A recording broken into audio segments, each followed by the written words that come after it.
Hi అండి, welcome to mom and little champs. ఈరోజు Sri Lankan సిరీస్లో 7th వ్లాగ్ అండి. ఈరోజు క్యాండీలో ఉన్నాము. క్యాండీ చాలా హిల్లీ ఏరియా అండి, బాగా అప్స్ అండ్ డౌన్స్ ఉన్నాయన్నమాట. సో కొంతమంది ఇల్లులు లైక్ పైకి ఉంటే మనం పైకి ఒక కొండ ఎక్కినట్టు నడవాల్సి వస్తుంది, అండ్ దిగేటప్పుడు నార్మల్గా ఈజీగా దిగేయచ్చు అనమాట. ఇక్కడ పబ్లిక్ ట్రాన్స్పోర్టేషన్ బాగా కనిపిస్తుంది. ఈ ఆటోలు అండ్ లోకల్ బస్సెస్ అవి కూడా బాగా తిరుగుతున్నాయి. ఇక్కడ గ్రీనరీ ఎక్కువ ఉంది అండ్ రోడ్స్ కూడా మిగతా ప్లేసెస్ కంటే బాగా బిజీగా ఉన్నాయి. మేబీ ఇది ఒక టౌన్ లాంటి ఏరియా కావచ్చు. ఇప్పుడు క్యాండీలో బొటానిక్ గార్డెన్స్కి వెళ్తున్నామండి. క్యాండీ, పెరాదేనియా అని చెప్పి పక్క పక్కనే ఉంటాయన్నమాట ప్లేసెస్. ఇది ఒక బార్డర్ లాగా అనమాట రెండు ప్లేసెస్కి.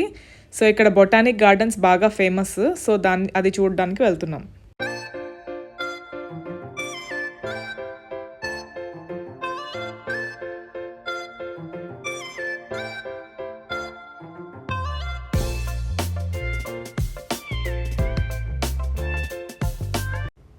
ఇంకా బొటానిక్ గార్డెన్స్ ఎంట్రన్స్కి రీచ్ అయిపోయామండి.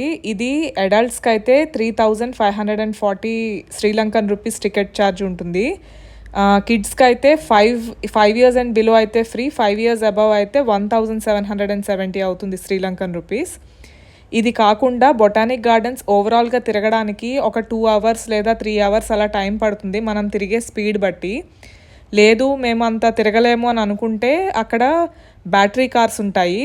నార్మల్గా చాలామంది అది ప్రిఫర్ చేస్తారు. 3 seater అయితే 1,000, 7 seater అయితే 2,000, 22 seater అయితే 5,500 శ్రీలంకన్ రూపీస్ ఛార్జ్ చేస్తారు. టికెట్స్ తీసుకున్న తర్వాత ఇంకా లోపలికి ఎంటర్ అవ్వడమేనండి. ఇంకా ఇక్కడి నుంచి స్టార్ట్ అయ్యి మన ఓపిక మనకు కావాల్సిందంతా తిరగొచ్చు.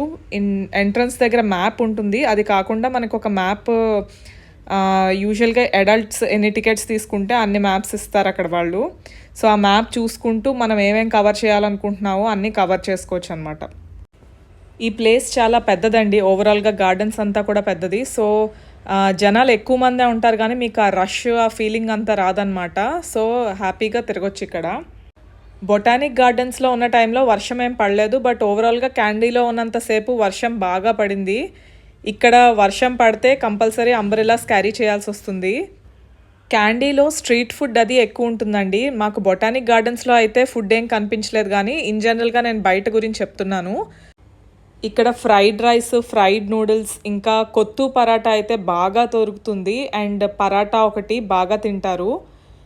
ఇన్ జనరల్గా నాన్ వెజ్ ఐటమ్స్ అన్నీ ఉంటాయి. బయట రోడ్ సైడ్ షాప్స్ అలాంటివి ఎక్కువ ఉంటాయండి, వాటిల్లో ఫ్రూట్స్ అవన్నీ బాగా అమ్ముతారు. సో ఇక్కడ బాగానే దొరుకుతాయి ఫ్రూట్స్ అన్నీ. సో అవి ఎక్కువ కొనుక్కొని తినొచ్చు మీరు నార్మల్గా బయట తిరుగుతున్న టైంలో.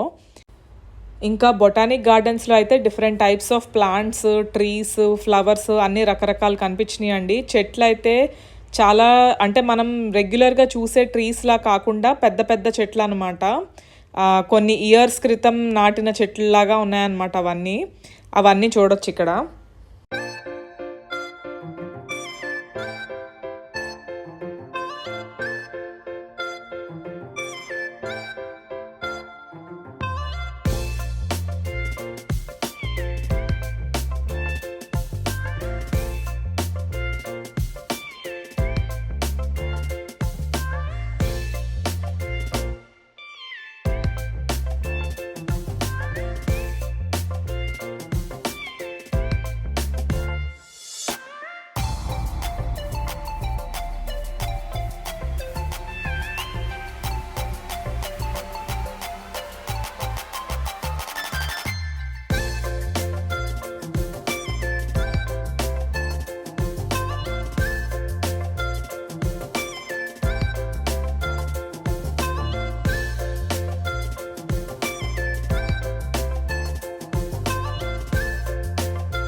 ఇక్కడ కొబ్బరి చెట్లుకున్న కొబ్బరి బొండాలు ఎక్స్ట్రా లార్జ్ ఉన్నాయండి. చాలా చాలా పెద్దగా ఉన్నాయి. ఇక్కడ యాక్చువల్‌గా చూపిస్తున్న దానికంటే కూడా పెద్దగా ఉన్నాయన్నమాట ఒరిజినల్‌గా చూసినప్పుడు. బొటానికల్ గార్డెన్స్ ఓవరాల్‌గా గ్రీనరీ ఇష్టపడే వాళ్ళకి బాగా నచ్చుతుందండి. అండ్ ఆల్సో ఫొటోస్ కూడా చాలా బావుంటుంది. వెనకాల సీనరీస్ అన్నీ చాలా బావుంటాయి. అండ్ మేము బొటానికల్ గార్డెన్స్ ఆల్మోస్ట్ ఒక 2 అవర్స్ 2.5 అవర్స్ దాకా తిరిగాము. బ్యాటరీ కార్ తీసుకుంటే ఇంకా ఫాస్ట్‌గా అయిపోతదండి. అంటే వేరే ఇంకా క్యాండీలో జస్ట్ చూసేసి వెళ్ళిపోయేలా పెట్టుకునే వాళ్ళకి జస్ట్ బ్యాటరీ కార్ తీసుకొని మొత్తం ఒకసారి చూసుకొని ఇంకొచ్చేసేయొచ్చు. వెంటనే వేరే ప్లేస్‌కి వెళ్ళిపోవచ్చు. ఇక్కడ స్టే చేయాల్సిన అవసరం లేదు నార్మల్‌గా అయితే. ఇక్కడితో ఇంకా క్యాండీ అయిపోయిందండి. ఇక్కడి నుంచి మేము నువారా ఎలియా అనే ప్లేస్‌కి వెళ్తున్నాము. నువారా ఎలియా ఒక హిల్ స్టేషన్ లాగా అనమాట. మనకి ఇండియాలో ఊటీ అవి ఎలాగో ఆ టైప్‌లో బాగా కోల్డ్‌గా ఉండే ప్లేస్ అనమాట అది.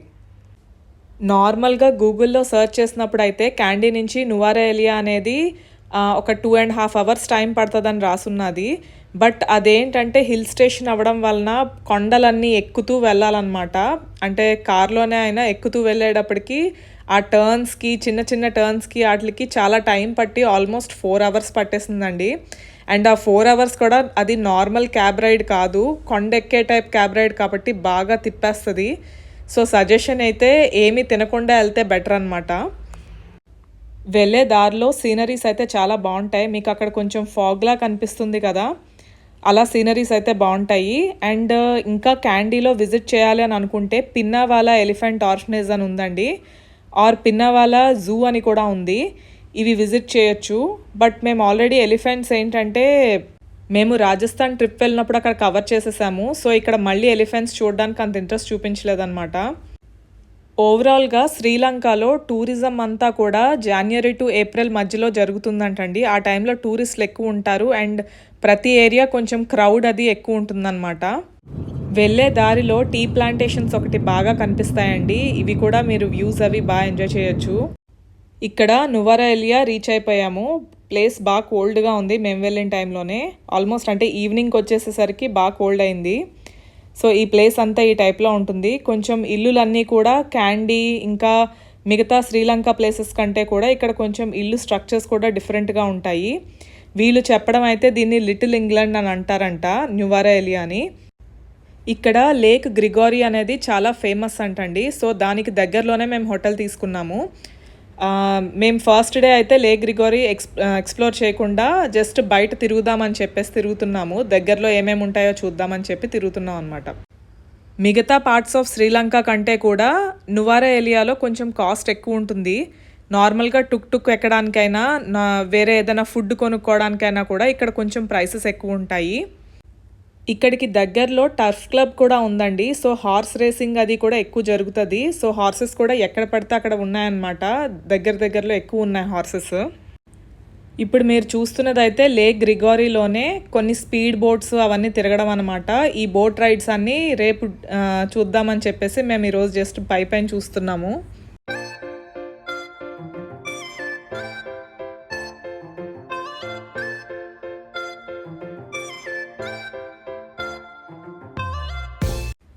మేము మెయిన్ మార్కెట్కి నడుచుకుంటూ వెళ్తున్నప్పుడు అక్కడ పిల్లలు క్రికెట్ ఆడుతూ కనిపించారు. శ్రీలంకన్ క్రికెట్ కూడా ఫేమస్ కదా, సరదాగా చూద్దామని లోపలికి వెళ్ళాము. సో ఇది నువారా ఎలియాలో మున్సిపల్ కౌన్సిల్ టౌన్ హాల్ అనమాట. దీని లోపల క్రికెట్ ఇంకా కొన్ని స్పోర్ట్స్ అవి ఆడతారనుకుంటా. ఇక్కడ చాలామంది పిల్లలు క్రికెట్ ఆడుతున్నారండి. కొంతమంది ట్రైనింగ్ తీసుకుంటున్నారు, కొంతమంది జస్ట్ ప్రాక్టీస్ టైప్లో ఆడుతున్నారు. సో కాసేపు ఇక్కడ క్రికెట్ చూసేసి నెక్స్ట్ ప్లేస్కి వెళ్ళాం.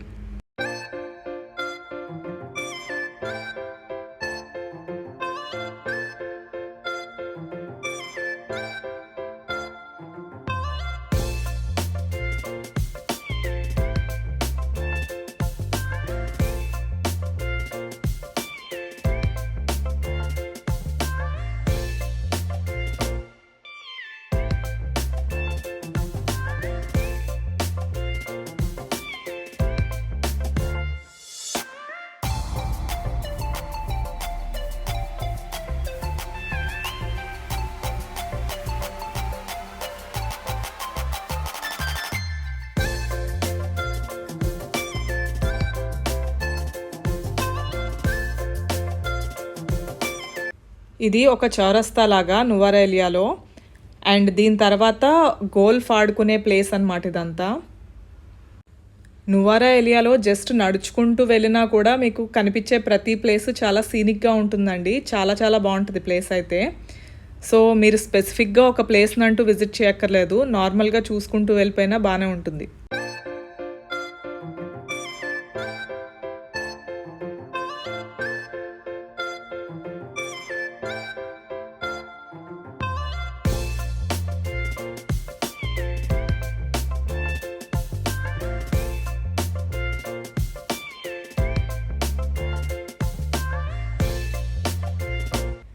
ఇంతేనండి, ఈ వీడియో ఇక్కడితో ఎండ్ చేసేస్తున్నాను.